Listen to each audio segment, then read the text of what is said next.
Universal life is a type of permanent insurance where you, as the insured, are taking on the risk of interest rates. Interest rates in terms of how much interest your cash value is credited. With a universal life policy, if interest rates are higher than what was originally forecasted when your policy was written, you can actually reduce or possibly altogether eliminate your need for premium payments. But the opposite is also true. If interest rates decline and are lower than was originally forecasted, you'll actually have to pay more in premiums to keep the policy healthy and in force. Now, one of the challenges with universal life is if you're not paying attention and interest rates drop, you could actually never be a day late or a dollar short with your premium payments and actually have your policies lapse for lack of cash value. And that's because with a universal life policy, your cash value is nibbled away at every month to provide the cost of insurance, the coverage, the pay the premiums, if you will, on the death benefit that you're receiving. Well, over time, if those withdrawals are greater than your deposits and your interest, then what happens is the cash value erodes, goes to zero, and then 30 days later, your policy lapses. That means no more coverage, even though you were never a day late or a dollar short. So it's very important with universal life insurance that you pay attention to your annual statement.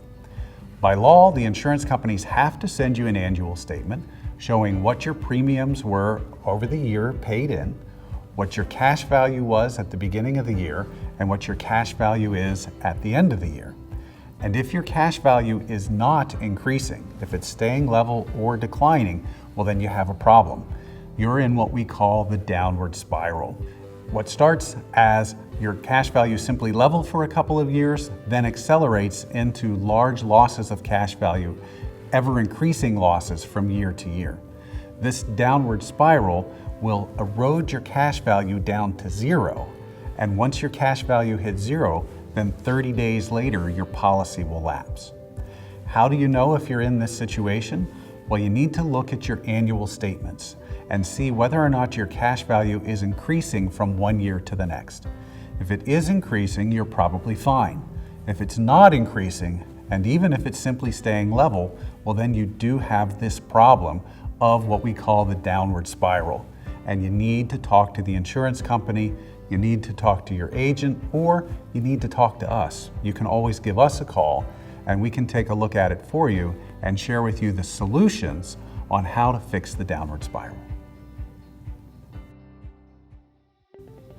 I think one of the easiest ways to understand this is to use a line graph to help visualize what's going on here. Over time, your premiums are scheduled and they're scheduled not to change. And you have a death benefit or dollar access as well. On day one of the policy, you've got zero cash value and the death benefit. The entire difference between the two is how much the insurance company has at risk, and they charge you a fee, a cost of insurance to cover that risk. Now, over time, as premiums get added to the policy, the cash value is scheduled to increase. The death benefit, however, stays level. What's that doing is over time it is shrinking the amount at risk that the insurance company bears. This is necessary in a life insurance policy because every year older you get, the cost of coverage actually increases. Think about it like this.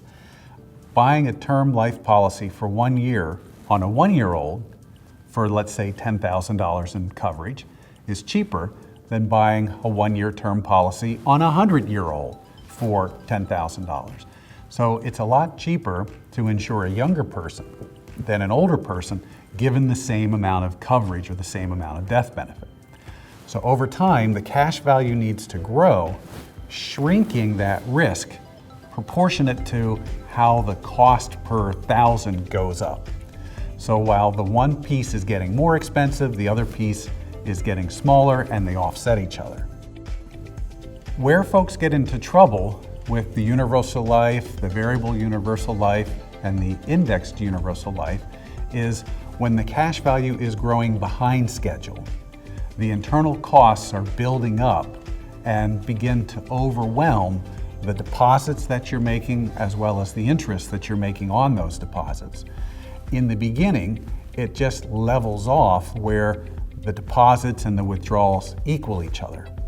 But then because every year it's a little bit more expensive to buy the same amount of coverage on a person, it then begins to increase the costs, digging into the cash value, digging into the principal, if you will. And once you start to dig into principal, it goes faster each year because each year you're receiving less interest and you're having to dig into more principal. So that's where the analogy of the downward spiral comes in, and it crashes.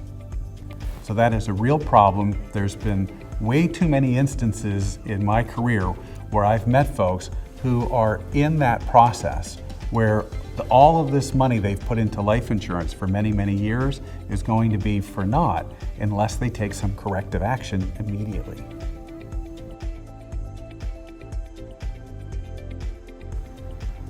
So what kind of corrective actions can you take? Well, there's a combination of different things that you can do.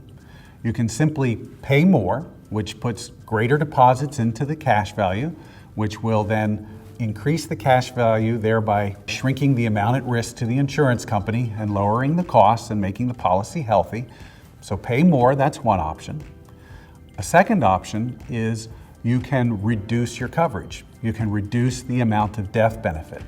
By dropping down the amount of death benefit, you squish that amount that's at risk. You reduce it, thereby reducing the costs. So you could pay the same amount, but reduce the death benefit. That will fix the problem. Another thing that you could do is you could do a combination of both. You could do a reduction of death benefit and an increase in premiums. And you could do a small amount of both, which might be successful in putting you back on track to having a life insurance policy that will be there and be able to pay the death benefit at the end of your days. So those are the three different things that you can do to save a policy that is in the downward spiral. You can pay more, you can reduce the death benefit, or you can do a combination of both. If it's a bit overwhelming for you, which it can be for many folks, that's why we're here at Taylor Retirement Services to help debunk some of the mystery and some of the confusion and some of the haze put around a life insurance policy. So it's very important that at least once a year you're reviewing to make sure that the cash value is increasing in your policy.